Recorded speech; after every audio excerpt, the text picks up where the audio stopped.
Queridos irmãos e irmãs, estamos aqui mais uma vez para trazer um testemunho vivo do amor de Jesus pelos povos, do amor de Jesus pelos missionários e do seu zelo para com a sua igreja.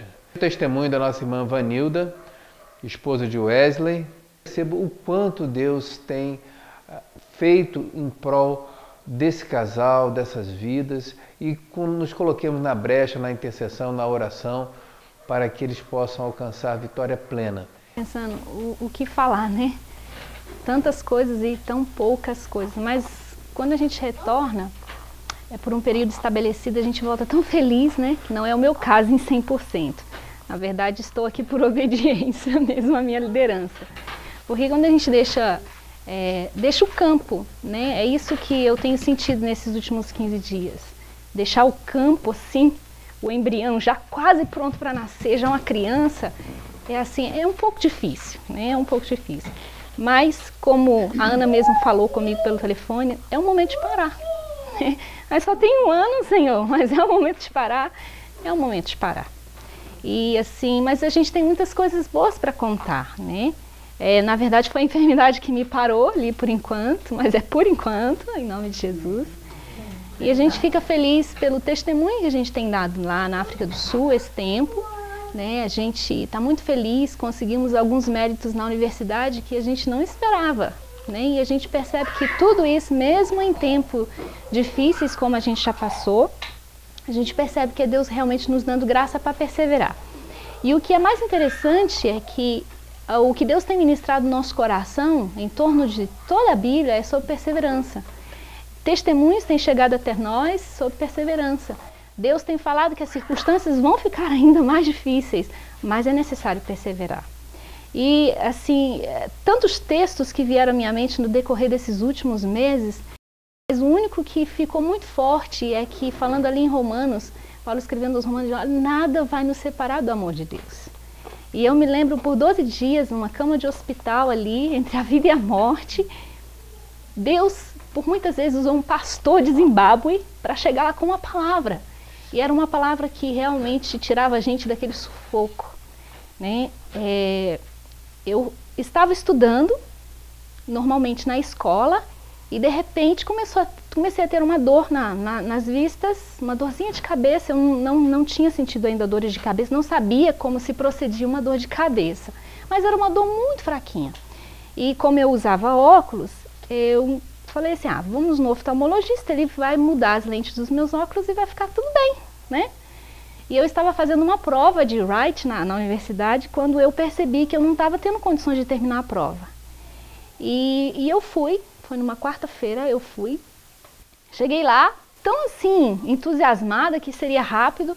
O médico fez uma análise, fez um exame e no mesmo na hora ele disse assim, olha, ela está com uma neurite óptica e eu quero saber se vocês têm seguro-saúde. E a gente disse assim, seguro-saúde aqui a gente não tem, mas a gente tem o nosso seguro internacional. E o médico falou assim, é uma emergência isso. Vocês precisam agora de acionar. E ele não quis deixar a gente sair da sala. E eu ficava rindo, porque eu falei assim, não, isso é uma brincadeira comigo. Eu cheguei aqui para mudar a lente dos meus óculos. E o médico disse que é uma doença. E aí ele começou a explicar. A neurite é uma doença rara, que é a inflamação do nervo óptico. E o que acontece é que ela é rara quando acontece num nervo do olho. E é mais rara ainda quando acontece nos dois, que foi o meu caso. O procedimento era único. Em todo lugar do mundo, o procedimento para curar neurite óptica é tratamento endovenoso, 3 dias de internação. 3 dias somente. Eu fiquei 3 dias de internação, tive que fazer alguns exames, mas antes de ficar internada, eu fiquei 7 horas esperando para que o seguro liberasse a minha internação. Como é o seguro da Banner, britânico, o Wesley, tentando conversar lá, a gente ainda estava com o nosso pouco inglês no começo, isso foi em fevereiro. Essas situações que aconteceram conosco, nos deram oportunidade para aperfeiçoar o inglês. E abrindo um parênteses aqui, é tão tremendo isso, mesmo nas situações difíceis. O Wesley é considerado hoje o melhor aluno da escola de língua de toda a universidade. Então, assim, ele ganhou o prêmio agora de hard working e eu ganhei, pela misericórdia de Deus, no último semestre. e ele ganhou agora, e a gente vê que Deus tem nos acompanhado e nos expectado realmente com a sua graça. Fiquei internada 3 dias, após 3 dias de internação, eu tive uma complicação muito séria, minha pressão chegou a 21/22.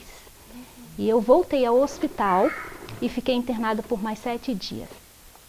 Eu tinha dores tão terríveis que eu cheguei a ficar tomando morfina de hora em hora, de tantas dores.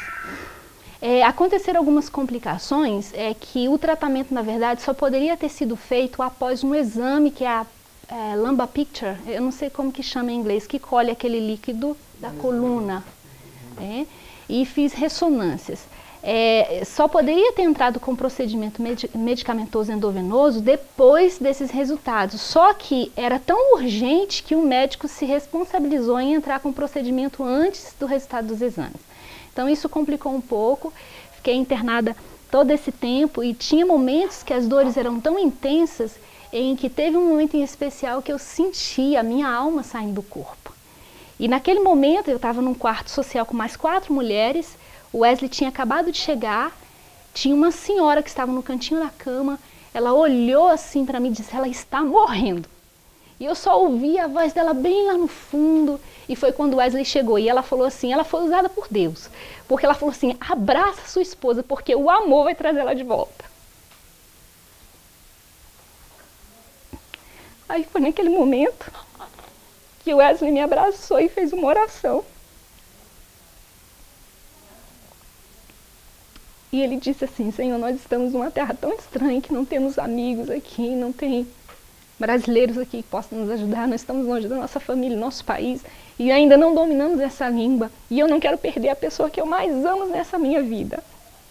E naquele momento ele me abraçou e eu senti como se a minha alma tivesse voltado de novo no meu corpo e consegui respirar com um pouquinho mais de facilidade. Os médicos vieram e me colocaram o desfibrilador, usaram em mim, e eu vi e eu voltei. Eu percebi que eu voltei. É como se Deus tivesse me dado mais uma oportunidade. E no meu interior, no meu coração, eu dizia para Deus assim, Senhor, eu ainda não cheguei nos 14 anos orando. O Senhor me deu o que eu orei, que era uma família, um esposo maravilhoso, me deu uma filha maravilhosa, mas eu ainda não cheguei nos...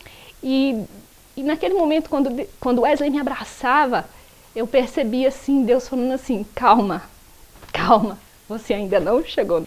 Então essa foi uma experiência que nunca tínhamos passado. A MIAF, que tem, junto com a MID, mas a MIAF por ter nos colocado ali no campo, junto com a MID, porém a MIAF está cuidando mais pertinho assim, dessas questões burocráticas, dizia assim para a gente o Paulo, eu não entendo, mas Deus escolheu vocês, nós temos 100 anos de história, mas Deus escolheu vocês para ser cobaia da MIAF. Porque em 100 anos, nunca um missionário usou o plano de saúde internacional, nunca precisaram. Nunca nem sabiam como usar o seguro da Banner.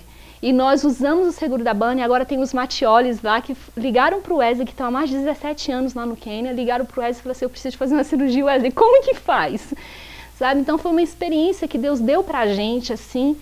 Nós, quando chegamos lá, no primeiro mês, que conseguimos comprar o nosso carrinho, né, de 1990... Nosso carrinho, uma benção, o pastor Brandão conheceu. Quando nós estacionamos o nosso carrinho lá na porta da nossa casa, ele foi roubado. Aí o Paulo até dizia assim pra gente, incrível como Deus tem feito milagre na vida de vocês. Eu cheguei a perder 80% da visão, fiquei com 20% da visão durante 3 meses. E o Wesley era tudo pra mim. Ele cuidava da Júlia como pai e mãe. Ele me ajudava na cozinha, eu não podia fazer nada dentro de casa, porque com as coisas básicas de cortar, eu me cortava muito, batia a cabeça em tudo quanto é lugar. Então assim, eu fiquei muito limitada. Meu mundo mudou completamente, porque quando você nasce cego, você aprende a viver naquele mundo. Mas quando você nasce enxergando e perde a sua visão no decorrer da sua vida, é um outro mundo que você vai ter que perceber. Então eu fiquei alguns meses com 20% da visão, eu tive que parar a escola, tive que parar tudo, o Wesley parou tudo para ficar comigo, porque a gente não tinha ninguém. Ele parou tudo e ficamos ali 3 meses dentro de casa orando. E assim, a gente percebia Deus caminhando com a gente de uma forma tão sobrenatural, qual eu nunca na minha vida tinha percebido Deus como pai, cuidando da gente em terra estranha.